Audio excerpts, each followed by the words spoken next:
স্বাগত দর্শক, ৭১ জার্নালে আপনাদের সাথে আছে আমি তানিয়া রহমান। সংবাদ পর্যালোচনা ভিত্তিক নিয়মিত এই অনুষ্ঠানে আমরা খবরের নানান বিশ্লেষণ করি। পত্রপত্রিকায়, টেলিভিশন, ডিজিটাল মিডিয়া ও নিউজ পোর্টালে যেসব খবর শিরোনাম হয়ে থাকে তা আমরা জানিয়ে দিই। সেই খবরের সাথে যুক্ত মানুষদের আমরা সংযুক্ত করি আমাদের আলোচনার টেবিলে।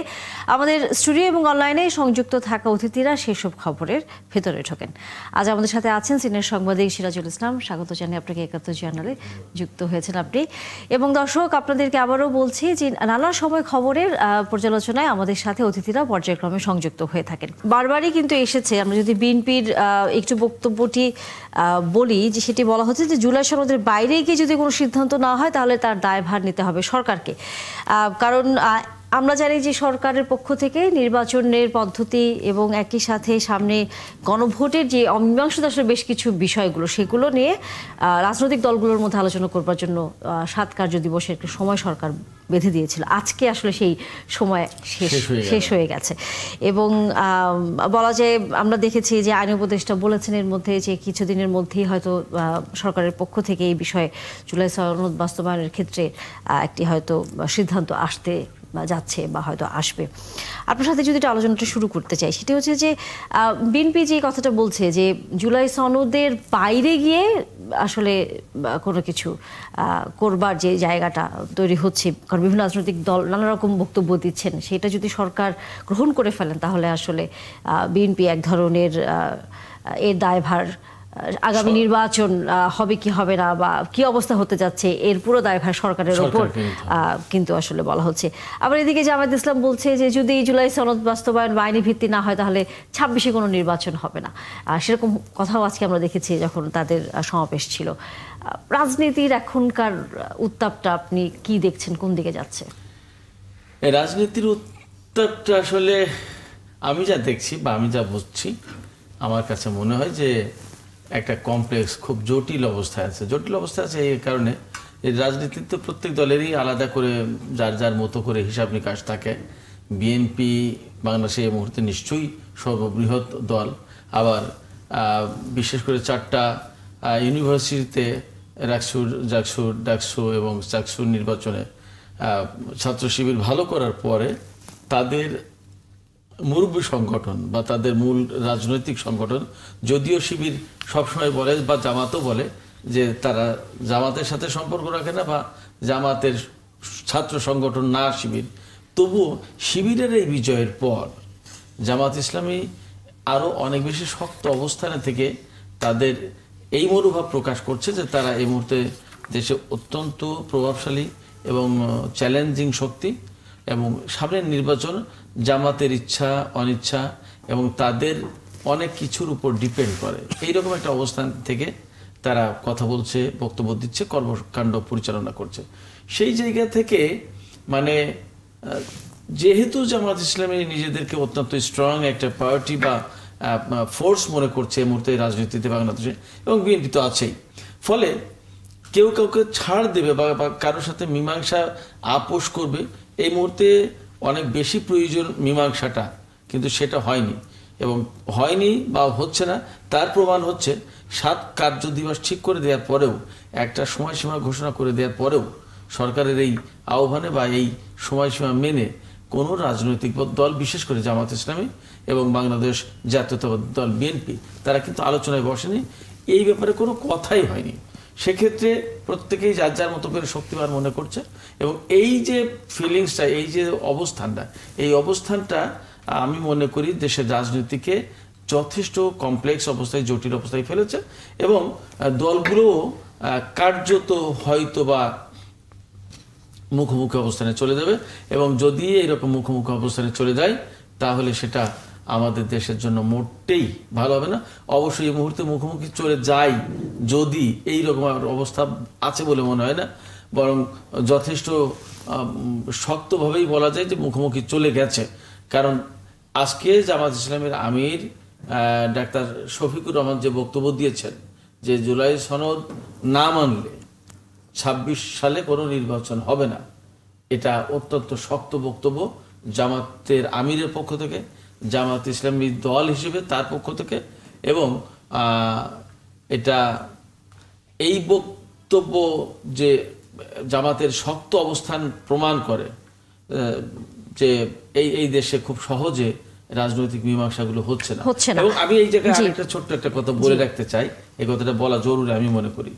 সেটি হচ্ছে জামাত আমিরের এই বক্তব্যের ভেতর থেকে মনে হতে পারে যেন বিএনপি জুলাই আন্দোলনকে ওন করছে না, বা জুলাই আন্দোলনকে পছন্দ করছে না, বা জুলাই আন্দোলনের চেতনাটাকে ধারণ করতে চায় না, বহন করতে চায় না, বাস্তবায়ন করতে চায় না, এইরকম।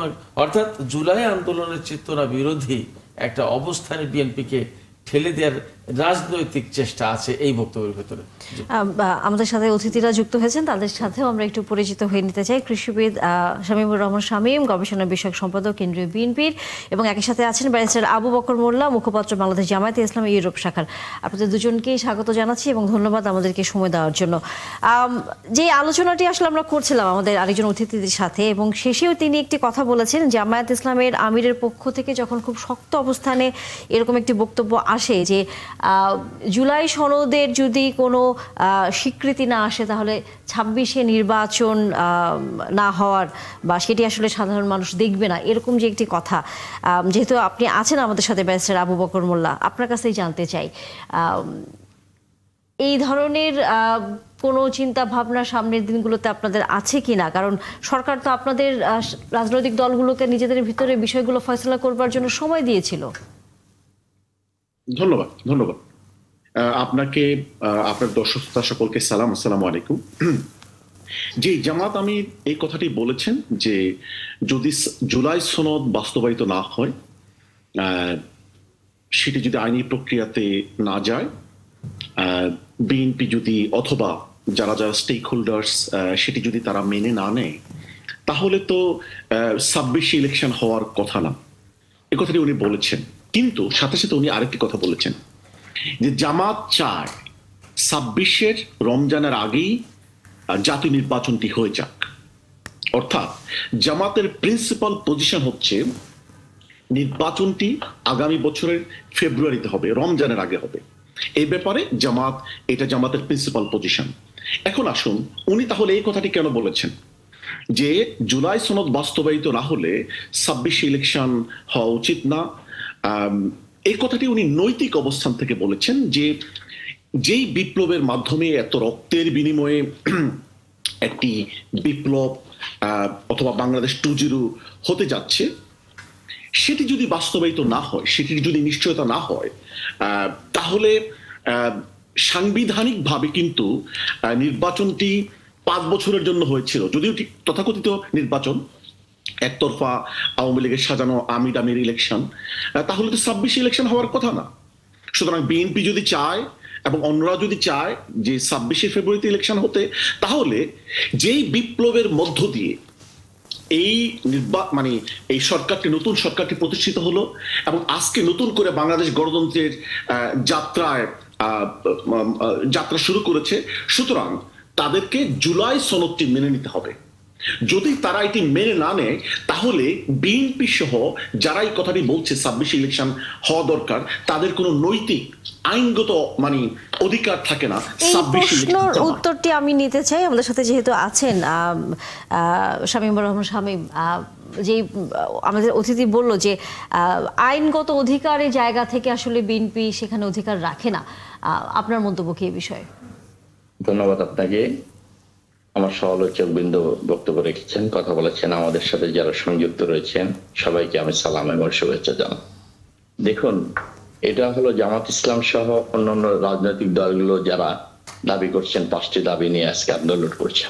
আজকে এই সরকার যদি ফেব্রুয়ারির প্রথমার্ধে জাতীয় নির্বাচন করার জন্য প্রতিশ্রুতিবদ্ধ, অঙ্গীকারাবদ্ধ নির্বাচন কমিশন এবং অন্তর্বর্তীকালীন সরকার, জুলাই সনদে বিএনপি স্পষ্ট করে আজকে স্ট্যান্ডিং কমিটির পক্ষ থেকে জ্যেষ্ঠ আমাদের দলের সিনিয়র নেতা আমাদের doctor Khondakar Mosharraf Hossain sir standing কমিটির অন্যান্য সদস্যদেরকে নিয়ে অত্যন্ত স্পষ্টভাবে জাতির সামনে তুলে ধরেছেন বিএনপির বক্তব্য। আপনি দেখেছেন আজকে সকালবেলা সুস্পষ্টভাবে তুলে ধরেছেন জুলাই সনদে বিএনপি সবসময় এগিয়ে গেছে। যতবার মিটিং হয়েছে সববারই ছাড় দিয়ে, সবচেয়ে বেশি ছাড় দিয়ে বিএনপি জুলাই সনদকে বাস্তবায়ন করার জন্য সামনের দিকে এগিয়ে এসছে। আজকে যে সমস্ত বিষয়ে জুলাই সনদে বিএনপি নোট অফ ডিসেন্ট দিয়েছে এবং এই সনদের বাইরে যদি কোনো কিছু এই ঐক্যমত্য কমিশন বা এই সরকার চাপিয়ে দেয় এই জুলাই সনদের বাইরে, সেটা তো বিএনপি মানবে না, মানার কথাও না। আপনাকে এই সরকারের কাছে এবং এই নির্বাচন কমিশনের কাছে সামনে ফেব্রুয়ারিকে নির্বাচন, জাতীয় নির্বাচনকে সামনে রেখে এই জাতির সামনে এই সরকারের এবং নির্বাচন কমিশনের সবচেয়ে বড় চ্যালেঞ্জ হলো একটি অর্থবহ, সবার অংশগ্রহণে একটি সুষ্ঠু অবাধ নির্বাচন উৎসবমুখর পরিবেশের মধ্য দিয়ে। এটি হলো সবচেয়ে বড় চ্যালেঞ্জ। কারণ বিগত 17 বছর এদেশের মানুষ তাদের ভোটাধিকার থেকে বঞ্চিত হয়েছে। আমরা তো গত 17 বছর লড়াই করেছি ভোটের অধিকার ফিরিয়ে আনার জন্য, গণতান্ত্রিক শাসন ব্যবস্থা ফিরিয়ে আনার জন্য। সেটার জন্য এদেশের মানুষ জীবন দিয়েছে, রক্ত দিয়েছে, আত্মোৎসর্গ করেছে গত 17 বছর গণতান্ত্রিক আন্দোলন। সর্বশেষে জুলাই বিপ্লবী ছাত্রদের আন্দোলনের মধ্য দিয়ে এই ফ্যাসিবাদের পতন হয়েছে। মানুষের আশা আকাঙ্ক্ষা, প্রত্যাশা কোটি মানুষের এই নির্বাচনকালীন অন্তর্বর্তীকালীন সরকারের কাছে দ্রুততম সময়ের মধ্যে সুষ্ঠু নির্বাচন দিয়ে গণতান্ত্রিক শাসন ব্যবস্থায় বাংলাদেশকে ফিরিয়ে আসবে। আজকের যদি জুলাই সনদের নামে দীর্ঘ সময় ঐক্যমত্য কমিশন কাজ করেছেন, অনেক গুরুত্বপূর্ণ কমিশন এই সরকার করেছে, তাদের সুপারিশ নিয়ে আমাদের যতটুকু অগ্রগতি হয়েছে জুলাই সনদে, যেগুলো নোট অফ ডিসেন্ট দিয়েছে সেগুলো সন্নিবেশিত করে বিএনপি তো বিরোধিতা করছেন। জুলাই সনদে বিএনপি তো একমত হয়ে কাজ করছে। কিছু কিছু বিষয় সব রাজনৈতিক দল তো এক হবে না, দ্বিমত থাকতেই পারে। সেটা পরবর্তী জুলাই সনদের অন্তর্ভুক্ত করে সেটা আমাদের পার্লামেন্টে, নির্বাচিত পার্লামেন্টে আলাপ আলোচনা করেই তো আপনি সিদ্ধান্ত নিতে পারবেন। আপনার তো রাষ্ট্রের মালিকানা জনগণ, জনগণকে ক্ষমতায়িত করতে হবে, জনগণকে সেই সার্বভৌম ক্ষমতা তো আপনাকে ফিরিয়ে দিতে হবে। এই রাষ্ট্রের মালিকানা জনগণ, জনগণকে সেই ক্ষমতা ফিরিয়ে দিতে গেলে রাজনৈতিক দল হিসেবে, স্টেক হোল্ডার হিসেবে আপনাকে তো জনগণের মতামতের প্রাধান্য দিতে, তাদের চিন্তিত মতামতের মধ্য দিয়ে প্রতিফলিত হবে জনপ্রতিনিধিত্ব। তারাই সার্বভৌম ক্ষমতা রাখবে রাষ্ট্র পরিচালনায়। সমস্ত আলোচনার রাষ্ট্র পরিচালনার কেন্দ্রবিন্দু পার্লামেন্টকে কেন্দ্র করেই আবর্তিত হবে। এটি যে মানুষের প্রত্যাশা। আপনার তো জনগণের কাছে ফিরে যেতে হবে রাজনৈতিক দল হিসেবে। আপনাকে কতটুকু সমর্থন করবে, আপনাকে ভোট দিয়ে নির্বাচিত করবে কি না করবে, সেটা তো মালিকানা জনগণ। সেই সুযোগটা কেন আপনি ফিরিয়ে দিতে পারবেন না? জুলাই সনদের নামে যদি আপনি আজকে জামাতের আমির, ওনার প্রতি শ্রদ্ধা রেখে আমি বলছি, উনি যে বলছেন জুলাই সনদের আইনি ভিত্তি ছাড়া কোনো নির্বাচন হবে না, এটা তো দেশবাসীর কাছে এই বক্তব্য গ্রহণযোগ্য হবে না। সেটা তো অন্তর্বর্তীকালীন সরকার রয়েছে, অন্যান্য পলিটিক্যাল পার্টিরাও রয়েছে, তারাও তাদের মতামত দিবে। যতটুকু জুলাই সনদে কার্যকর করা যায় পরবর্তী পার্লামেন্ট আলোচনা করে সেটা সিদ্ধান্ত নেবেন। সরকার তো আপনাদের সবার নিজেদের ভিতরে আলোচনা করবার একটি সময় বেঁধে দিয়েছিল, সেই আলোচনা আপনারা কেন করলেন না? এই প্রশ্নের উত্তর আমরা নেব, তবে বিরতির সময় হয়ে গেছে। বিরতির পর নিশ্চয়ই আপনাদের কাছ থেকে আমরা সেই প্রশ্নের উত্তর নেব। দর্শক, ৭১ জার্নালে বিরতির সময় হয়ে গেল। বিরতির পর নিশ্চয়ই আলোচনায় আবারও যুক্ত হবেন।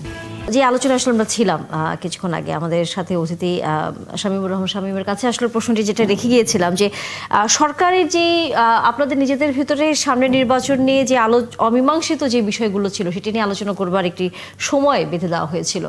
আজকে আসলে এখন আর বলবার সুযোগ নেই আজকে, কারণ আজকে এখন রাত 12টায় বুধবার হয়ে গেছে।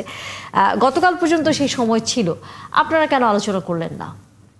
দেখুন, বিএনপি এ পর্যন্ত যতগুলো আলোচনা হয়েছে কমিশনে বলেন, প্রত্যেকটি আলোচনা বিএনপি তাদের অবস্থান থেকে সরে এসে অনেক ছাড় দিয়েছে। দেশ, জনগণ, জাতি এবং গণতন্ত্রের স্বার্থে অনেক কিছু দাবি বিএনপি মেনে নিয়েছে, যেগুলো বিএনপির দেশে অনড় ছিল না। দেশের স্বার্থে, জনগণের স্বার্থে বিএনপি অনেক ছাড় দিয়েছে, যাতে সুষ্ঠু অবাধ নির্বাচন করে সবাইকে নিয়ে আমরা গণতান্ত্রিক পরিবেশে সবার অংশগ্রহণের মুখে একটি অবাধ সুষ্ঠু নির্বাচনের মাধ্যমে আমরা গণতান্ত্রিক নবযাত্রায় সবাই একসাথে সামিল হব, সেটা চেষ্টা করেছে বিএনপি।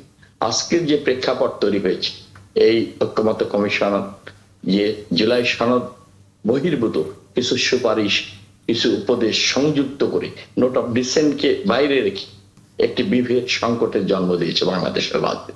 সরকারকে এই জায়গা থেকে বেরিয়ে আসতে, দেশ, জাতি, গণতন্ত্রের স্বার্থেই, মানুষের স্বার্থকে, দেশের স্বার্থকে প্রাধান্য দিয়ে দেশবাসী প্রত্যাশা করছে এই সরকার, বিএনপিও দাবি করছে জুলাই সনদের বাইরে কোনো কিছু যেন চাপিয়ে দেওয়া না হয়। নোট অফ ডিসেন্ট সহ যেগুলো বিএনপি দিয়েছে সেগুলো উপস্থাপিত করে জাতির স্বার্থে, দেশের স্বার্থে এই অন্তর্বর্তীকালীন সরকার। এখন যতটুকু আমরা জানি যে আজকে আইন উপদেষ্টা তিনি কিন্তু বলেছেন যে হয়তো 2-1 দিন বা কিছুদিনের মধ্যেই এই সংস্কারের বিষয়ে সর্বশেষ অবস্থা সরকারের পক্ষ থেকে আসলে জানানো হবে জুলাই সনদ বাস্তবায়নের বিষয়ে। সেখানে আসলে কি প্রত্যাশা করেন? এবং একই সাথে প্রশ্ন এটিও থাকবে যে আপনারা যেভাবে চাচ্ছেন সেটি যদি না হয় তাহলে আপনাদের দলের অবস্থান আসলে তখন কি হবে? আপনাকে আজকে কিন্তু আমাদের দলের পক্ষ থেকে, স্ট্যান্ডিং কমিটির পক্ষ থেকে, দলের পক্ষ থেকে আপনি দেখেছেন অত্যন্ত পরিষ্কারভাবে, সুস্পষ্টভাবে doctor Mosharraf Hossain sir, senior সদস্য স্ট্যান্ডিং কমিটির সাবেক মন্ত্রী, দেশ জাতির সামনে তুলে ধরেছেন বিএনপির বক্তব্য। চমৎকার ভাবে তুলে ধরেছেন, একদম চুলচেরা বিশ্লেষণ করে পরিষ্কারভাবে জানিয়ে দিয়েছেন বিএনপির অবস্থানটা। সেই প্রেক্ষাপটে আমি মনে করি এই সরকার সবকিছু বিবেচনা করে দেশের স্বার্থে, গণতন্ত্রের স্বার্থে বিএনপি যেটা বলেছে, আপনাকে কিভাবে সুষ্ঠু অবাধ নির্বাচন সবাইকে নিয়ে করা যায়, অবশ্যই দেশের স্বার্থকে প্রাধান্য দিয়ে এই সরকারের যে প্রতিশ্রুতি, মানুষের জন আকাঙ্ক্ষা, এই ফেব্রুয়ারির 26-এর প্রথমার্ধে একটি জাতীয় সংসদ নির্বাচন উপহার দেবে দেশবাসী নিয়ে, এটা মানুষ প্রত্যাশা করছে। এর বাইরে আপনি যদি কোনো কারণে নির্বাচনকে প্রশ্নবিদ্ধ করেন বা নির্বাচনকে বিলম্বিত করার প্রচেষ্টা করেন কেউ, আমার মনে হয় এটা দেশের মানুষ এটা ব্যথিত হবে এবং তারা কষ্ট পাবে, এবং এটা একটা অরাজকতা, বিশৃঙ্খলা বাংলাদেশে নতুন করে একটি সংকটের জন্ম হবে। এই জায়গা থেকে সবাই আপনাকে ঐক্যবদ্ধ হয়ে, আপনাকে তো গণতন্ত্রকে ফিরিয়ে আনার জন্য ভোটের প্রচেষ্টার সামনের দিকে এগিয়ে যেতে হবে। আপনার ভোটকে যদি কোনো কিছুর বিনিময়ে, ভোটের যে অনুষ্ঠানের প্রতিশ্রুতিবদ্ধ এই সরকার ফেব্রুয়ারির প্রথমার্ধে এই নির্বাচন কমিশন বিশেষ করে আয়োজন করছে এই নির্বাচনের জন্য, জাতীয় সংসদ নির্বাচনের বিশাল কর্মযজ্ঞ। এখন যদি আমরা এখানে আসি বিভিন্ন দাবি তুলে আপনার নির্বাচনকে প্রশ্নবিদ্ধ বা বিলম্বিত করি, নিশ্চয়ই দেশটা নতুন করে একটি সংকটের জন্ম দেবে, সেটা দেশবাসীর কাম্য নয়। দেশ জাতির স্বার্থে এই অন্তর্বর্তীকালীন সরকার অবশ্যই বিবেচনা করে তারা নির্বাচন যাতে সুষ্ঠুভাবে সেদিকে নজর দিয়ে সেই ব্যবস্থা গ্রহণ করবে সরকার, এটা মানুষের প্রত্যাশা। আমার এখানে একটু বক্তব্য ছিল আসলে এই নির্বাচন প্রসঙ্গেই, সেটা হচ্ছে যে আমাদের ব্যক্তিগত জীবনে, সামাজিক, রাষ্ট্রীয় সব জায়গায় কিছু সেন্সিটিভ জায়গা থাকে। আমি মনে করি নির্বাচনটা আমাদের এই মুহূর্তে একটা সেন্সিটিভ একটা জায়গায় এসে পৌঁছেছে এবং সেন্সিটিভ একটা ইস্যু। আওয়ামী লীগ সরকারের আমলে সবচেয়ে যে জায়গায় মানুষের, এই দেশের সারা জাতির ঘোরতর আপত্তি ছিল, সেই আপত্তির জায়গা ছিল তিনটি নির্বাচন অবৈধভাবে এবং ভোটারবিহীন রাতের নির্বাচন, বিভিন্ন কায়দায় নির্বাচনগুলো করে নিয়ে তারা ক্ষমতা পাকাপোক্ত করেছে। এটা ছিল সবচেয়ে সংকট। তারা যদি ক্ষমতায় না থাকতে পারতো তাহলে আরো যে সমস্ত অন্যায় অপরাধ করেছে সেগুলো কিন্তু করার সুযোগ পেত না। তার মানে নির্বাচনটাকে ব্যবহার করে তারা এই কাজগুলো করেছে। সেই আওয়ামী লীগ সরকারের পতনের পর যখন দেশে নির্বাচনটা খুব ইম্পর্ট্যান্ট একটা ব্যাপার এবং এটা একটা স্পর্শকাতর সেন্সিটিভ ইস্যু হয়ে দাঁড়িয়েছে, সেই জায়গায় আমি মনে করি যারা নির্বাচন নিয়ে প্রায় সময় বলেন যে এইটা না হলে নির্বাচন হতে দেওয়া হবে না, অমুকটা না হলে নির্বাচন হবে না, এইটা না হলে নির্বাচন হবে না, এই যে সেন্সিটিভ জায়গা, এই জায়গাকে বারবার যেখানে ঘা আছে সেই জায়গায় যদি বেশি নাড়াচাড়া খোঁচাখুচি করা হয় তাহলে কিন্তু ওই জায়গাটা ক্রমেই ক্ষতির দিকে, বেশি খারাপের দিকে যায়। আমি মনে করি যে নির্বাচন এইরকম একটা জাতির কাছে এই মুহূর্তে খুব একটা সেন্সিটিভ বিষয়। এই নির্বাচনটাকে অক্ষত রেখে, নির্বাচন ইস্যুটাকে অক্ষত রেখে আমি মনে করি রাজনৈতিক দলগুলোর পক্ষ থেকে সুন্দর বক্তব্য আসা উচিত এবং নির্বাচনটা যাতে সুষ্ঠুভাবে এবং সময় মতো হয়ে যায় সেই প্রচেষ্টা করা উচিত। আমি মনে করি এই মুহূর্তে বিএনপি এবং জামাত ইসলামী এই মুহূর্তে সবচেয়ে বড় রাজনৈতিক শক্তি, তাদের ভেতরে এই ব্যাপারে একটা মতৈক্য তৈরি হওয়া উচিত এবং মতৈক্য হবে না কেন সে প্রশ্নও আমি তুলতে চাই আপনাদের দুইজনের কাছে। আমার এই প্রশ্ন, আপনারা দীর্ঘ সময় কিন্তু একসাথে ছিলেন, এমনকি জোট সরকার নামে একটা সরকার পরিচালনা করেছেন আপনারা, এইরকম একটা জায়গায় গিয়ে আপনাদের এমন কি ঘটনা ঘটেছে? আমার দুইজন নেতার কাছে আবু বকর আপনার কাছ থেকে হয়তো এই প্রশ্নের উত্তর যদি আমরা শুনি।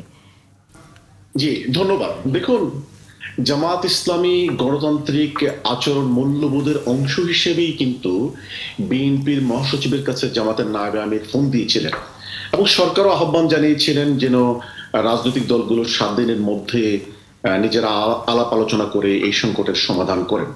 কিন্তু বিএনপি যে কাজটা করলো, বিএনপি 7 দিন, অথবা তারা বলতে পারতো আমাদের আর একটু টাইম দরকার, আমরা আলোচনা করে নিই, আমরা বসবো, কিন্তু ওনারা অ্যাব্রাপ্টলি ওনারা এইটাকে রিফিউজ করে দিলেন, অগ্রাহ্য করলেন, ডিসরিগার্ড করলেন, যেন আই ডোন্ট কেয়ার, আমি যেটা বলি সেটাই হবে, আপনাদের সাথে আমার বসার দরকার নেই। দাবিটি কিন্তু সাজেশনটা কিন্তু সরকারের পক্ষ থেকে এসেছিল। জামাত ইসলামী নায়েবে আমির কিন্তু প্রথমেই উনি বিএনপির মহাসচিবের কাছে ফোন করেছেন, গণতান্ত্রিক মূল্যবোধের অংশ হিসাবে যিনি আছেন আজকে স্টুডিওতে, উনিও বললেন যে দীর্ঘদিন আমরা একসাথে রাজনীতি করেছি, আমরা গণতান্ত্রিক আন্দোলনে একে অপরের সহযাত্রী, আমরা সকলেই আওয়ামী নির্যাতনের শিকার, তো আমরা বসে তো সমাধানটি করতে পারতাম। আমরা তো কেউই আমরা মানে চাই না ফেসিবাদ ফেরত আসুক, আমরা সকলেই চাই নির্বাচনটি আগামী ফেব্রুয়ারিতে হয়ে যাক। জামাত ইসলামের আমির স্পষ্ট করে আজকে বলেছেন যে নির্বাচনটি রমজানের আগে হতে হবে। হ্যাঁ, জামাত ইসলামের আমির তাও বলেছেন যে বিএনপি যদি আজকে এই কথা বলে যে তারা জুলাই সনদ বাস্তবায়ন করবে না, তারা কারোর সাথে বসবে না, তারা যদি বড় ভাইগিরি আচরণ করতে চায়, উনি মানে ইনডাইরেক্টলি এগুলো বুঝাচ্ছেন আর কি, তাহলে তো আইনগতভাবে সাংবিধানিকভাবে 26 ইলেকশন হতে পারে না।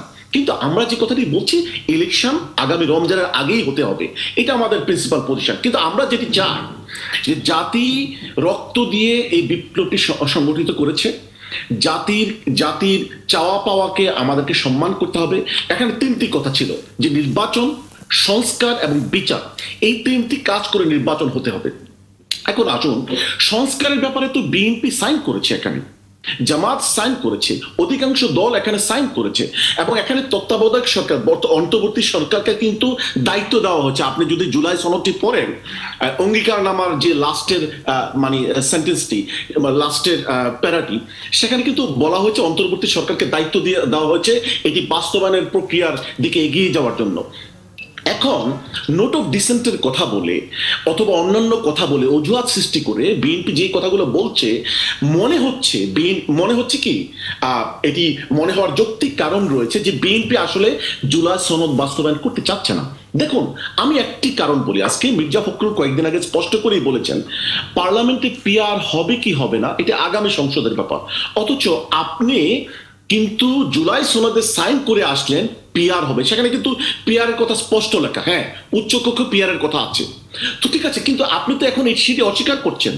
তাহলে আপনার মানে তারপর নোট অফ ডিসেন্টের কথা দেখুন, বিএনপি যদি তার জন্মলগ্নের ইতিহাস দেখে, যেখানে যে হানা ভোটের মাধ্যমে তারা ক্ষমতা এসেছিল, তাদের রাজনৈতিক জন্ম হয়েছিল, সে হানা ভোটে কিন্তু 2-3 লাইন মানে মানে মানে আদেশের মধ্য দিয়ে কিন্তু হানা ভোটটি হয়েছিল। 84টি বিষয় এবং নোট অফ ডিসেন্ট সহ কিন্তু হানা ভোটে থাকতে পারে না, এটি একটি মানে অযৌক্তিক একটা দাবি বিএনপির। সুতরাং বিএনপি যদি তার অতীত চিন্তা করে এবং বাস্তবতা চিন্তা করে, তাহলে যে অধ্যাদেশটি অন্তর্বর্তী সরকার সাজেস্ট করবেন যে আপনি কি জুলাই সনদ বাস্তবায়ন করতে চান, হ্যাঁ অথবা না, বিএনপি সেখানে তারা যে জুলাই নোট অফ ডিসেন্টের কথা বলছেন, জুলাই সনদে স্পষ্ট করে নোট অফ ডিসেন্টের কথা উল্লেখ আছে। সরকার তো বলে নাই আমার কাছে নোট অফ ডিসেন্টের জুলাই সনদটির কপি আছে, সেখানে স্পষ্ট করে বিএনপির নোট অফ ডিসেন্ট উল্লেখ করা আছে। কিন্তু আমি যে কথাটা বলছি, জামাত সহ যারা জুলাই সনদের কথাটি এখন বলছেন, তারা বিএনপি ক্ষমতায় গেলে জুলাই সনদ বাস্তবায়ন করবেন এটি বিশ্বাস করতে পারছে না বলে আমি মনে করছি। সুতরাং বিএনপি যেখানে প্রথমবার 19 দিনের মাথায় তারা মানে অধ্যাদেশ জারি 19 দিনের মাথায় যেখানে প্রথমবার হানা ভোটের ইলেকশনটি করতে পেরেছে, সুতরাং অল্প সময় ইলেকশন ফেব্রুয়ারিতে হবে, সে ব্যাপারে তো আমাদের কোনো আপত্তি নাই, আমরা তো বিএনপির সাথে একমত, আমরা তো সরকারের সাথে একমত। এই ব্যাপারে নির্বাচন পিছানোর ব্যাপারে তো আমরা মানে কোনো ভূমিকা নিচ্ছি না, নেওয়ার কোনো সুযোগ নাই। জামাত আমির আজকেও বলেছে নির্বাচন রমজানের আগে হতে হবে। আমার যে বিএনপির মানে কাউন্টার পার্ট শামীম সাহেব যে কথাটি বললেন ফেব্রুয়ারিতে ইলেকশন, সে ব্যাপারে তো আমাদের কমিটমেন্ট রয়েছে। আমরা তো বিএনপির সাথে এই ব্যাপারে দ্বিমত পোষণ করছি না, আমরা জাতিকে অঙ্গীকার দিয়েছি যে রমজানের আগে ইলেকশন হতে হবে। তাহলে এখন বিএনপির সমস্যাটি কোথায়? বিএনপি জামাতের নায়েবের ফোন করলেন কেন? নির্বাচনের দুই পক্ষই নির্বাচনের দুই মানে সময়টা নিয়ে দুই পক্ষই এক হয়ে আছেন যে আপনার ফেব্রুয়ারিতেই করবেন, এটা নিয়ে কোনো কারোর মধ্যে কোনো দ্বিমত নেই। এই জায়গায় আমার একটা প্রশ্ন আছে, জামাতে আবু বকর মোল্লা সাহেবের কাছে, সেটা হচ্ছে তাহলে আমরা কি এই কথা বলতে পারি বা ধরে নেব জামাতের পক্ষ থেকে এই ঘোষণা আছে যে যেভাবে যাই হোক না কেন জামাত নির্বাচন না করার কোনো অবস্থানে যাচ্ছে না, এমন একটা প্রশ্ন। আর একটা প্রশ্ন আছে, আর একটা প্রশ্ন হচ্ছে যে বিএনপি তো গণভোট যে একেবারে প্রত্যাখ্যান করছে তাও তো না, বরং বিএনপির পক্ষ থেকে সম্ভবত আমি যতদূর স্মরণ করতে পারি এইরকম বক্তব্য আছে যে জাতীয় সংসদ নির্বাচন এবং গণভোট একদিনে। সেক্ষেত্রে গণভোট বিএনপি যে প্রত্যাখ্যান করছে তা তো না। জি, আমি আসছি। সেটি হচ্ছে যে জামাত, এখানে তো জামাতের কোনো ব্যক্তিগত দলের স্বার্থ নয়, জাতীয় স্বার্থ রক্ষার জন্য জামাত কথাটি বলেছে। জামাত বলেছে যদি ইলেকশনের দিন গণভোটটি হয় তাহলে জনগণ তো তার এমপিকে ভোট দেবে নাকি গণভোটের বিষয়ে তারা মানে মনোযোগ দেবে। সুতরাং যে জাতির সবচেয়ে যে গুরুত্বপূর্ণ বিষয়, অবশ্যই জাতীয় নির্বাচনটি গুরুত্বপূর্ণ বিষয়, আমরা কেন সেফ সাইডে থাকি না? আমরা কেন গণভোটটি এখন করে ফেলি না? আমরা কেন গণভোটটি ইলেকশনের দিন করতে হবে? জাতীয় ইলেকশনের ব্যাপারে তো আমরা ঐক্যবদ্ধ বিএনপির সাথে, জাতির সাথে আমাদের অঙ্গীকার রয়েছে, কিন্তু আমরা যে কথাটি বলছি গণভোটটি আগে হলে এইটি অনেকটা সেফার হয়। হ্যাঁ, আপনি যে কথাটি বলেছেন, হ্যাঁ আমরা অবশ্যই ফেব্রুয়ারিতে ইলেকশন চাই, বাট আমরা বিএনপিকে মনে করিয়ে দিতে চাই যদি জাতি একটি সংকটের মুখে পড়ে এবং নির্বাচন যদি পিছায়, এর দায়ভার হচ্ছে বিএনপির, জামাতের না। জামাত বলছে আমরা ফেব্রুয়ারিতে ইলেকশন চাই, কিন্তু আপনাকে গণভোটের ব্যাপারে মানে একটি সেফার পজিশন নিতে হবে। এই দায়ভার নির্বাচন যদি সময় মতো না হয় দায়ভার বিএনপির দিকে ঠেলে দিচ্ছে জামায়াতে ইসলামী। আছেন আমাদের সাথে, দায়ভার বিএনপি, এই দায়ভার তো আমরা নেব না। জি, আছেন শামীমুর রহমান শামীম, দায়ভার কি নেবেন আপনারা? না ভাই, যেটা বললেন এটা তো দেশের মানুষ উপলব্ধি করতে সক্ষম হচ্ছেন। এই দায়ভার কোনোভাবেই বিএনপির উপরে আসবে না। এই নির্বাচন যদি কোনো কারণে পিছিয়ে যায়, বাধাগ্রস্ত হয়, এই সরকার, অন্তর্বর্তীকালীন সরকার দেশ বিদেশে ডক্টর ইউনূস সাহেব প্রতিশ্রুতিবদ্ধ, অঙ্গীকারবদ্ধ যে ফেব্রুয়ারির প্রথমার্ধে দেশকে তিনি একটি গ্রহণযোগ্য সবার অংশগ্রহণে একটি নির্বাচন উপহার দিবেন। এই সরকারের তো প্রায়োরিটি তিনটাই ছিল, আপনার সংস্কার, বিচার এবং নির্বাচন। কোনোটার জন্য কন্ডিশনাল হতে পারবে না। আপনাকে জুলাই সনদে যেটাই রয়েছে, নির্বাহী আদেশে অর্ডিন্যান্স জারি করে 84টা বিষয় আপনাকে সেগুলো সরকার করতে পারবে, কিন্তু সাংবিধানিক যে বিষয়গুলো রয়েছে সেটা তো পার্লামেন্টের অনুমোদন ছাড়া, আপনাকে অনুমোদন ছাড়া, আলোচনা ছাড়া, পাশ করা ছাড়া আপনি তো রাষ্ট্রপতির অনুমোদন নিয়ে আইনে, সংবিধানে সংযোজন করতে পারবেন না। জুলাই সনদে বিএনপি যে নোট অফ ডিসেন্ট দিয়েছে কিছু গুরুত্বপূর্ণ বিষয়, আর অনেক গুরুত্বপূর্ণ বিষয়ে তো সবাই ঐক্যবদ্ধ হয়েছে। রাষ্ট্র মেরামতের রূপরেখা, সংবিধান সংস্কার, আমাদের দুর্নীতি, আমাদের নির্বাচন কমিশন, আমাদের জাতীয় ঐক্যমত এবং অংশীদারিত্ব আমাদের গুরুত্বপূর্ণ মাইল ফলক হিসেবে কোনো দলের স্বার্থ না, জাতীয় স্বার্থকে প্রাধান্য দিয়ে এই জুলাই সনদ নির্মাণ করা হয়েছে। এখানে সবচেয়ে বড় সমস্যা হচ্ছে কিছু কিছু জিনিস যেগুলো আলোচনা হয়নি, বিএনপি নোট অফ ডিসেন্ট দিয়েছে, সেগুলো এখানে সংযোজিত করা হয়েছে, ঐক্যমত্য কমিশন করে বিতর্কের সৃষ্টি করেছে। এই দায়ভার তো বিএনপি নেবে না। জনগণের উপর তো এই অনৈতিক দাবিগুলো সংযোজন করে জুলাই সনদে আপনি চাপিয়ে দিতে পারবেন না, এটা তো বিএনপি সেটা মানবে না। আপনি এই এত বড় একটা বিশাল জাতীয় নির্বাচনকে সামনে রেখে, বিএনপি তো গণভোটে রাজি ছিল না, এখন তো বিএনপি ভাই বলেছেন, একটু আগে সাংবাদিক ভাই উনি বলেছেন বিএনপি তো ছাড় দিয়ে একই দিনে জাতীয় নির্বাচন এবং গণভোটের রাজি হয়েছে। আপনি যদি জাতীয় নির্বাচনের আগে একটি গণভোট আয়োজন করেন, এই বিশাল ব্যাপ্তি কর্মযোগ্য দুইটি জাতীয় গুরুত্বপূর্ণ নির্বাচন এই সরকারের জন্য কত বড় চ্যালেঞ্জ হবে এবং একটা সংকটের সৃষ্টি হবে। আপনি জাতীয় নির্বাচনকে সামনে রেখে এক ধরনের গণভোটের আয়োজন করে অত্যন্ত কঠিন হবে এই সরকারের জন্য এবং এই নির্বাচন কমিশনের জন্য।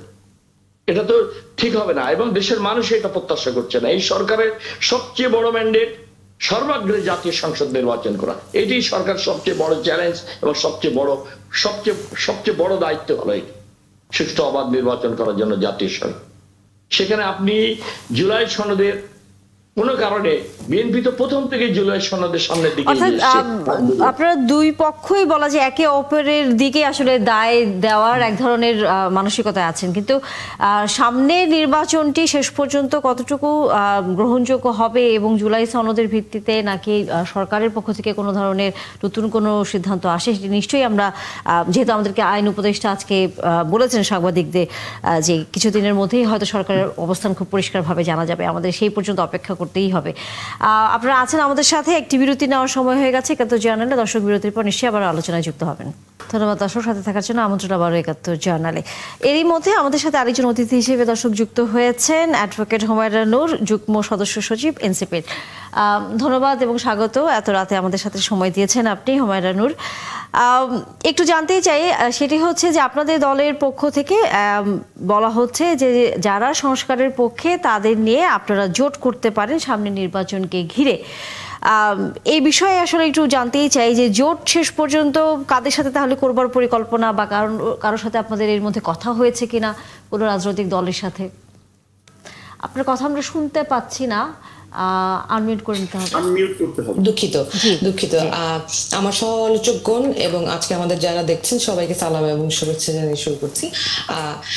দেখেন, আমরা যে রাজনৈতিক দল হিসেবে আজকে আত্মপ্রকাশ করেছি এবং গত ফেব্রুয়ারি থেকে এই পর্যন্ত আমরা কাজ করছি, তারও বহু আগে থেকে আমরা গণ অভ্যুত্থানের নেতৃত্বদানকারী একটি শক্তি হিসেবে কাজ করে এসেছি এবং আমাদের যেই রাজনৈতিক মাঠে পথ চলা বলেন বা তারও আগে আমাদের যেই সংস্কারের যেই চেষ্টা, সেইটা হচ্ছে ভিত্তিটা হচ্ছে জনগণের ম্যান্ডেট। জনগণের কাছে আমাদের যে দায়বদ্ধতা, সেই দায়বদ্ধতাটা হচ্ছে যেই গণঅভ্যুত্থানে এতগুলো মানুষ জীবন দিয়েছে, এতগুলো মানুষ আহত হয়েছে, তাদের কাছে আমাদের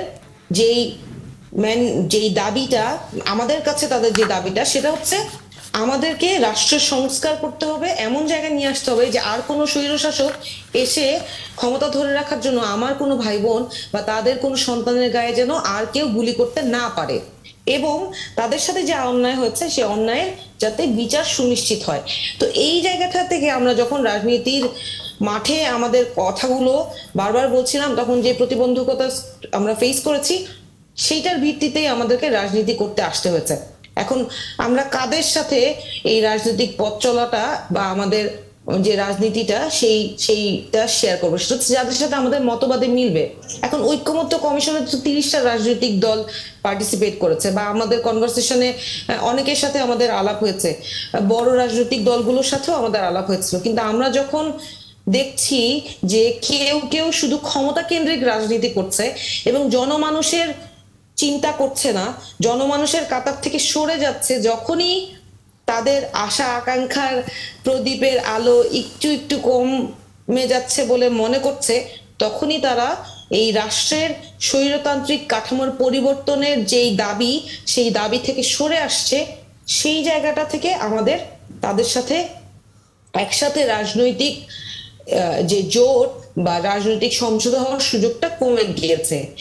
এই ক্ষেত্রে আমাদের যে আলাপ আলোচনাটা, যে বিষয়টা আপনি স্পষ্ট জানতে চেয়েছেন, সেই প্রশ্নের উত্তরে যদি আসি, সেটা হচ্ছে এখন পর্যন্ত বিদ্যমান যতগুলো রাজনৈতিক দল বাংলাদেশে আছে, অনেকেই কিন্তু চায় এই বাংলাদেশের যে স্বৈরতান্ত্রিক রাষ্ট্র কাঠামো তৈরি হয়েছে, আগের যতগুলো রাজনৈতিক দল ক্ষমতায় ছিল তাদের হাত দিয়ে সেই রাষ্ট্র কাঠামোর পুনর্বিনির্মাণ করা এবং এই সংবিধানকে পুনর্নির্মাণ করা, সংবিধানকে সংস্কার করা, এর মাধ্যমে এই রাষ্ট্রের কাঠামো থেকে স্বৈরতান্ত্রিক যেই সিস্টেমগুলো সেগুলোকে বিতাড়িত করা।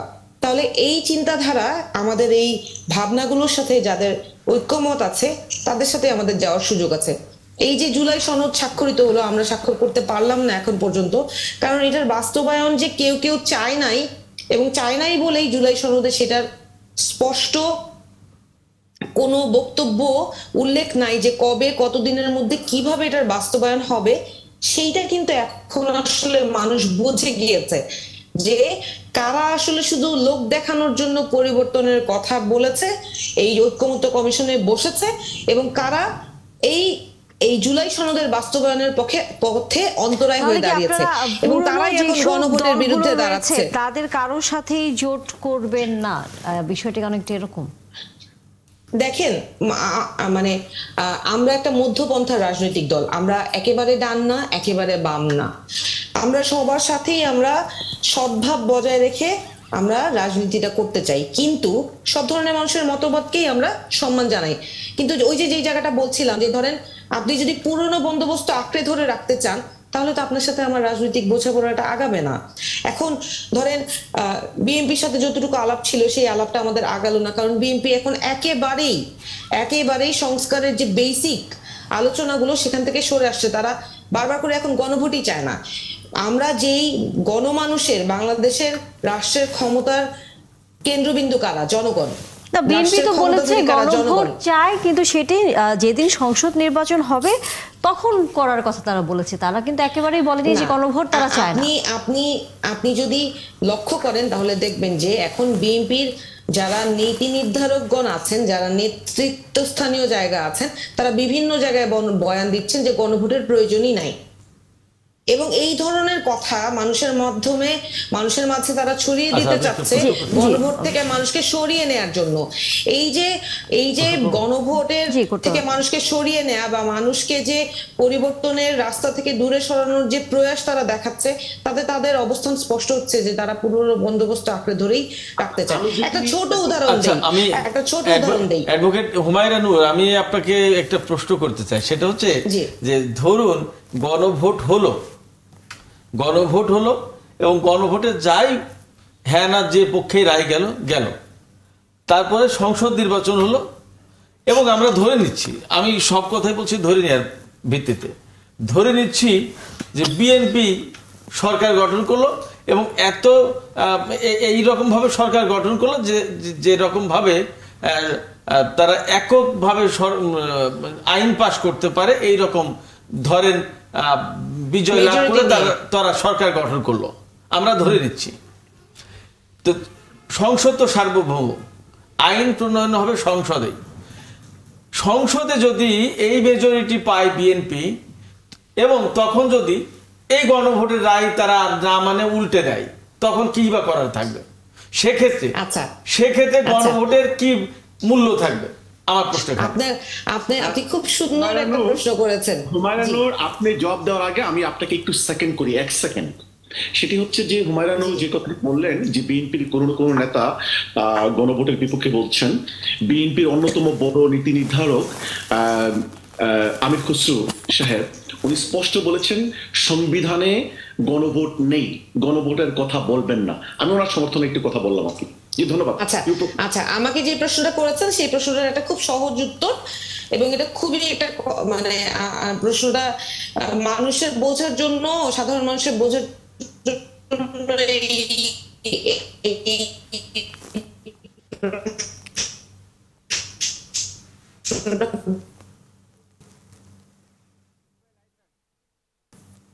এমপি ধরেও তাদের এই নাতে যে আরপিও সংশোধন নিয়ে ভোট করতে হবে, তো তাদের যে চিন্তাটা ছিল যে অন্যান্য সকল রাজনৈতিক দলের যেই ভোটগুলো সেটাও তাদের ব্যাংকে যাবে, অন্যান্য রাজনৈতিক দলগুলোকে ব্যবহার করে তারা 2/3 আসনই নিয়ে যাবে এবং আসনই পাবে, এবং সেই অনুযায়ী সংবিধান সংস্কারের সমস্ত ম্যান্ডেট তাদের হাতে থাকবে। সেই আশায় কিছুটা হয়তো ভাটা পড়েছে এই আরপিও সংশোধনের কারণে, এবং অন্যান্য ছোট রাজনৈতিক দল বা তাদের মানে তাদের সহযোগী রাজনৈতিক দলগুলোকে তারা যে 1 বছর ধরে ব্যবহার করেছে এবং ব্যবহার করার যে ইচ্ছা ছিল সেটা একটু কমে গেছে। সুতরাং এখন আসলে 2/3 আসন তারা পাবেন কিনা, যেটা আসলে ভাবনা করা হয়েছিল, হয়তো সেটার হয়তো সুযোগ নাই। আচ্ছা, ধরেন ওনারা 2/3 আসন পেয়েই সরকার গঠন করলেন, সেক্ষেত্রে গণভোটের যেই সিদ্ধান্ত সেটা বাস্তবায়ন করতে তারা বাধ্য কি বাধ্য না, সেই প্রশ্নটা আপনি আমাকে করেছেন। দেখেন, গণভোটে অংশগ্রহণ করবে বাংলাদেশের জনগণ। জনগণ যদি না বলে সেটার উত্তর না, জনগণ যদি হ্যাঁ বলে সেটার উত্তর হ্যাঁ। এমন কোন রাজনৈতিক দলের এত বড় ধৃষ্টতা দেখানোর ক্ষমতা কি আছে যে তারা সরকার গঠন করবে এবং জনগণের যে ম্যান্ডেট সেটাকে তারা বাস্তবায়ন করবে না, জনগণকে বৃদ্ধাঙ্গুলি দেখিয়ে তারা সরকার পরিচালনা করবে এবং লুটপাটের রাজনীতি দেখাবে? এই স্বৈরতান্ত্রিক আচরণ কন্টিনিউ করার জন্য তো এই গণ অভ্যুত্থান হয় নাই। এই গণ অভ্যুত্থান হওয়ার পরে এই সংস্কারের প্রস্তাবগুলোই তো এই জন্য এসেছে যে যাতে এই বড় বড় রাজনৈতিক দলগুলো বারবার সরকার গঠন করে নিজের ইচ্ছে মতো সংবিধানের ধারাগুলো বারবার পরিবর্তন করে ক্ষমতাকে দীর্ঘায়িত করা এবং জনগণকে বোকা বানিয়ে তাদের পকেট ভরার রাজনীতি যাতে আর করতে না পারে, সেই জন্যই তো এই সংস্কার প্রস্তাবে তারা কি দ্বিচারিতা করছে দেখেন। আমি উত্তর দিই, তারা বলছে ঐক্যমত্য কমিশন এবং এই সরকার নাকি প্রতারণা করেছে। প্রতারণা তারা করে নাই। ছোট্ট একটা উদাহরণ দেই, দেখেন তাদের 31 দফা প্রস্তাব ছিল 2024 সালের নির্বাচনের আগে। সেই 31 দফা প্রস্তাবে তারা কিন্তু উচ্চকক্ষের প্রস্তাব রেখেছে, অথচ এই একই উচ্চকক্ষের প্রস্তাব যখন এই ঐক্যমত্য কমিশনের প্রস্তাবনায় আছে সেইখানে তারা দ্বিমত করছেন। তারা বলছেন এটা নাকি এখন বাস্তবতা বিবর্জিত। কারণ কি এই কথাটা তারা কেন বলছেন? কারণ অন্যান্য অনেকে চেয়েছেন যে এই প্রশ্নের উত্তর নিশ্চয়ই আমাদের সাথে যেহেতু আছেন শামীমুর রহমান শামীম, তিনি হয়তো পরিষ্কার করতে পারবেন। আমাদের আসলে সময় খুবই স্বল্প, আমাদের আলোচনাটা আসলে এখানে শেষ করতে হবে। এই উত্তরটা নিয়ে আমরা আসলে এখানে আলোচনাটা শেষ করতে চাই। জনাব শামীম, আপনাদের 31 দফায় যেই হুমায়রা নূর বলছেন, আপনাদের 31 দফায় যেই দফার ভিতরে আছে উচ্চকক্ষের এবং নিম্নকক্ষের যে নির্বাচনের বিষয়টি, সেখানে জুলাই সনদে গিয়ে আপনারা ঐক্যমত্য কমিশনের সাথে গিয়ে সেখানে গিয়ে সেটা কেন দ্বিমত করছেন? আচ্ছা, আমি যে কথা বলছিলাম আমাকে যদি একটু সুযোগ দেন তাহলে আমি শেষ করি। বিএনপি যেটা বলেছে, আচ্ছা বিএনপি যেটা বলেছে উচ্চ কক্ষে পেয়ার সিস্টেম, বিএনপি তো এটাই নোট অফ ডিসেন্ট দিয়েছে। আপনাকে সেটা আলোচনার ভিত্তিতে আপনি ঠিক করতে পারবেন। আপনাকে জুলাই সনদে যে দীর্ঘ সময় ধরে বিএনপি প্রতিনিধিত্ব করে কাজ করেছে এখানে ঐক্যমত্য কমিশনের সাথে, গুরুত্বপূর্ণ রাষ্ট্র যেটা হুমায়রা বলছেন, আমি হুমায়রার প্রশ্নের জবাব দেন। আপনারা 31 দফাতে বললেন যে আপনারা পিআর চান, এখন কেন পিআর এর বিরোধিতা করছেন? উচ্চ কক্ষ চায় বলেছে, কিন্তু ধরেন পিআর চায় না, তাহলে নিম্ন কক্ষের রিপ্রেজেন্টেশন আর উচ্চ কক্ষের রিপ্রেজেন্টেশন যদি একই হয়, বিতর্ক আসলে চলতেই থাকবে। আমাদের আসলে আজকে আলোচনা করবার সময় একেবারেই কম। অসংখ্য ধন্যবাদ আপনাদের তিনজনকে যুক্ত হয়েছিলেন। তবে অ্যাডভোকেট হুমায়রা নূর, আপনি আছেন আমাদের সাথে, কারণ নির্বাচনের পরবর্তী আরেকটি বিষয় নিয়ে আপনার সাথে আমাদের আলোচনা হবে। বিরতির পর নিশ্চয়ই আপনার সাথে সেই আলোচনা আমরা করব। ধন্যবাদ শামীমুর রহমান শামীম, এবং একই সাথে ধন্যবাদ ব্যারিস্টার আবু বকর মোল্লা। নিশ্চয়ই আবার কথা হবে আগামীতে। দর্শক, ৭১ জার্নালে বিরতির সময় হয়ে গেল, বিরতি নিয়ে ফিরে আসছে, নিশ্চয়ই থাকবেন। ধন্যবাদ দর্শক, সাথে থাকার জন্য আবারও আমন্ত্রণ ৭১ জার্নালে। আমরা একটু নির্বাচনের বিষয় নিয়ে আসলে একটু কথা বলতে চাই, কারণ যেহেতু সামনে রাজনৈতিক নানা রকম আলোচনা আসলে হতেই থাকবে, কিন্তু এর মাঝে নির্বাচন কমিশনের পক্ষ থেকে নির্বাচনের প্রার্থীদের আচরণবিধি নিয়েও এক ধরনের নির্দেশনা এর মধ্যে তারা দিয়ে দিয়েছে। যদি আমরা বলি যে আচরণবিধি ঠিক করে দিয়েছে, সেটার মধ্যে যে পোস্টার এবং ড্রোন ব্যবহার করার ক্ষেত্রে তারা এক ধরনের বিধিনিষেধ দিয়েছে। যদি একটু সংবাদটি পড়ি, সেটি হচ্ছে যে প্রার্থীদের প্রচারণায় পোস্টার ব্যবহার করা যাবে না এবং ড্রোন ব্যবহার করা যাবে না, এবং একই সাথে বিদেশে প্রচারণা নিষেধাজ্ঞা থাকা হচ্ছে। এই ধরনের একটি আচরণবিধি নির্বাচন কমিশনের পক্ষ থেকে, যদি বলি যে রাজনৈতিক দল এবং প্রার্থীর আচরণ বিধিমালা 2025 জারি করা হয়েছে। যুক্ত আছেন আমাদের সাথে অ্যাডভোকেট হুমায়রা নূরের পাশাপাশি আরেকজন অতিথি ফজলে হুদা বাবুল, তিনি বিএনপি মনোনীত নওগাঁ প্রার্থী, নওগাঁর 3 আসনের। অসংখ্য ধন্যবাদ যুক্ত হয়েছেন আপনি আমাদের সাথে, এবং ধন্যবাদ আমাদের সাথে যুক্ত হওয়ার জন্য, সময় দেওয়ার জন্য। একটু আপনার কাছেই জানতে চাই, সেটি হচ্ছে যে এই যে আচরণবিধির ক্ষেত্রে নতুন করে যে নিষেধাজ্ঞা এর মধ্যে নির্বাচন কমিশন থেকে দেওয়া হয়েছে, যে প্রার্থীদের প্রচারের সেখানে পোস্টার ব্যবহার করা যাবে না যদি প্রার্থীরা প্রচার করতে যান। এইটি কেন করা হচ্ছে বলে আপনার কাছে মনে হচ্ছে? যে তারা বলছে যে বিভিন্ন পথসভা, সভা সমাবেশ এবং বিদেশে পর্যন্ত জনসভা যেগুলো, সেখানে কোনো প্রচারণা করা যাবে না নির্বাচনের দিন, এবং প্রচারের সময় কোনো ধরনের ড্রোন বা এ ধরনের কোনো যন্ত্র ব্যবহার করা যাবে না। সেই ক্ষেত্রে আপনার কাছে কি মনে হচ্ছে যে নির্বাচনের প্রচারণের ক্ষেত্রে প্রার্থীরা তো আসলে ফ্রিডম চান, যে তারা চান তারা অনেক রকমভাবে প্রচারণায় অংশ নিয়ে সাধারণ মানুষের কাছে নিজের কথাটি তুলে ধরবেন। এখনকার যে আধুনিক যুগে আমরা বসবাস করছি, সেখানে সকল আধুনিক যেই মাধ্যমগুলো, সামাজিক যোগাযোগ মাধ্যম থেকে, যন্ত্রের দিক থেকে, ড্রোনের দিক থেকে আমরা যদি ব্যবহার করতে চাই, সেখানে যে বিধিনির্দেশ দেওয়া হচ্ছে সেটি আসলে প্রচারণার ক্ষেত্রে বাধা হয়ে দাঁড়াবে কিনা? আসলে এটা আর কেউ এসেছে, আমার মনে হচ্ছে যে ইসি নির্বাচনী ট্রেনের দিকে যাচ্ছে, এটা খুবই একটা শুভকর বিষয়। আপনি যেটা বলেছেন ড্রোনের বিষয়, আজ থেকে 20 বছর আগে কিন্তু এটা ছিল না। নির্বাচন অনেক আনন্দ মুখর, উৎসব মুখরই হইতো।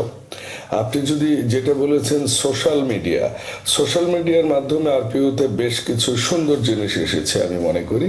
যদিও বাংলাদেশের আইনগুলো এমনভাবে তৈরি হয়, এখানে অ্যাডভোকেট হুমায়রা ম্যাডাম আছেন, উনি আরো ভালো বলতে পারবেন।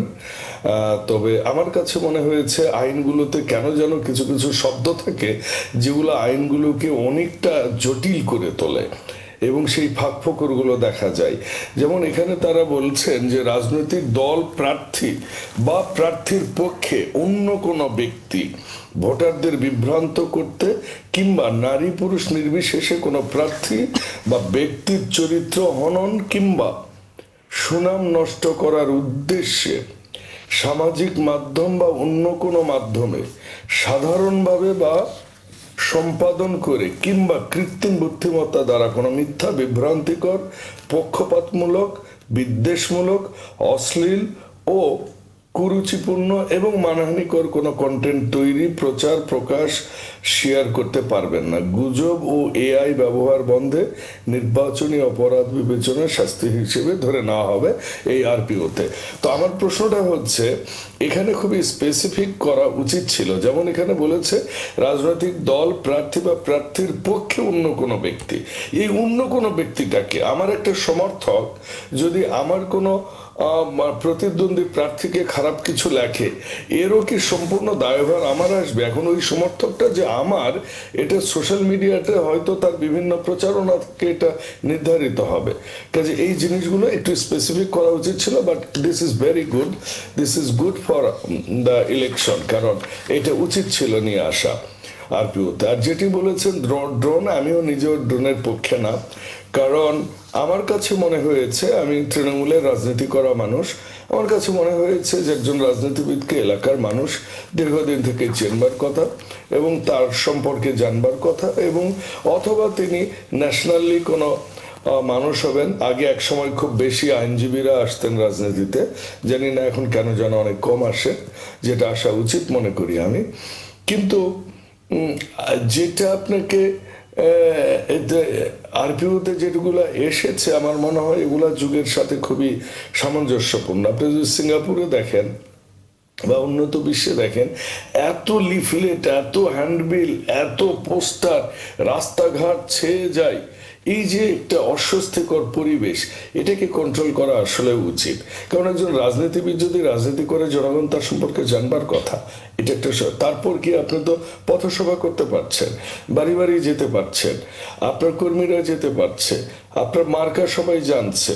আমার মনে হয় এটা ভবিষ্যতের জন্য, আমি আমার দলের স্ট্যান্ড জানি না, আমার ব্যক্তিগত অভিমত আমি বলতে পারি যে এটা বেটার হবে নির্বাচনের জন্য। কিন্তু হুমায়ুন নূর, আপনার কাছে একটা প্রশ্ন, সেটা হচ্ছে যে ভোটার স্লিপে প্রার্থীর নাম, প্রতীক, পদের নাম এগুলো উল্লেখ করা যাবে না। এটি যদি হয় তাহলে কোন মানুষটি কোন দল থেকে নির্বাচন করছে এবং কোন আসন থেকে নির্বাচন করছে এবং তার প্রতীক কি, সেটি যদি একটা মানুষের কাছে, পুরোপুরি সাধারণ ভোটারদের কাছে, কারণ সবাই তো একেবারে, আমরা শহরের তো আর ভোটটা হবে না, গ্রামের অনেক কৃষক যারা থেকে শুরু করে সাধারণ মানুষ, তারা আসলে সেই ছবিটা দেখে, সেই মার্কাটা দেখে আসলে মানুষটাকে চেনার এক ধরনের আগ্রহের জায়গা থাকে।